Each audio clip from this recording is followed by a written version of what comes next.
একটা ইঁদুর এক কৃষকের বাড়িতে গর্ত করে সেই গর্তের মধ্যে বসবাস করত। একদিন সেই ইঁদুর দেখতে পেল সেই কৃষক বাজার থেকে একটি ব্যাগে করে একটি ইঁদুর মারার ফাঁদ নিয়ে এসেছে। সেই কৃষকের বাড়িতে আবার একটা কবুতর, একটা মুরগি আর একটা ছাগল ছিল। সেই ইঁদুর সর্বপ্রথম কবুতরের কাছে গিয়ে বলল, ভাই কবুতর, আজকে তো তোমার মালিক ইঁদুর মারার একটা ফাঁদ নিয়ে এসেছে। ইঁদুরের এই কথা শুনে কবুতর বলল, তাতে আমার কি? ওই ফাঁদ তো আমাকে মারার জন্য আনেনি, এনেছে তোমাকে মারার জন্য।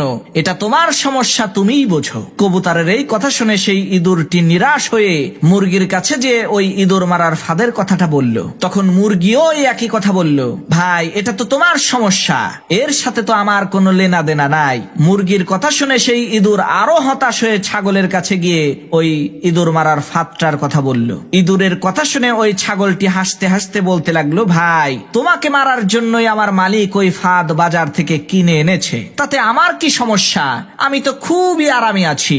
সবার কথা শুনে ওই ইঁদুরটি হতাশ হয়ে কৃষকের বাড়ি থেকে চলে গেল। এদিকে কৃষকের ঘরে পেতে রাখা ইঁদুর মারার ফাঁদের মধ্যে একটা সাপ আটকে গেল।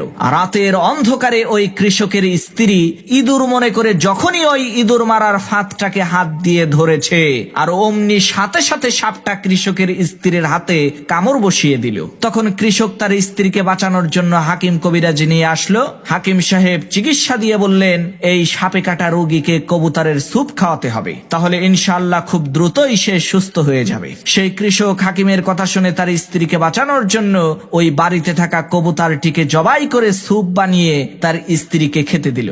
এদিকে তার স্ত্রীর অসুস্থতার কথা শুনে আত্মীয় স্বজনেরা তাকে দেখতে আসলো। তখন ওই কৃষক বাড়িতে থাকা ওই মুরগিটাকে জবাই করে গোশত রান্না করে বাড়িতে আসা মেহমানদেরকে আপ্যায়ন করলো। আল্লাহর কি কুদরত! কিছুদিন পর ওই কৃষকের স্ত্রী সুস্থ হয়ে গেল, যার কারণে ওই কৃষক আনন্দিত হয়ে তার বাড়িতে থাকা ওই ছাগলটাকে জবাই করে এলাকার লোকজনদেরকে দাওয়াত করে খাওয়ালো। প্রিয় ভাইরা আমার, আজকে আমাদের ফিলিস্তিনের মুসলমান ভাইদের বিপদ দেখে যদি আমরা হাসি ঠাট্টা করি, তাদের ব্যথায় যদি আমরা ব্যথিত না হই, তাহলে খুব শীঘ্রই আল্লাহ তাআলা আমাদের ওই মুসলমান ভাইদেরকে ইঁদুরের মতো দূরে কোথাও সরিয়ে নিয়ে যাবে, আর তাদের বিপদকে আমাদের উপরে চাপিয়ে দিয়ে আমাদেরকে কবুতরের স্যুপ বানিয়ে ছাড়বে।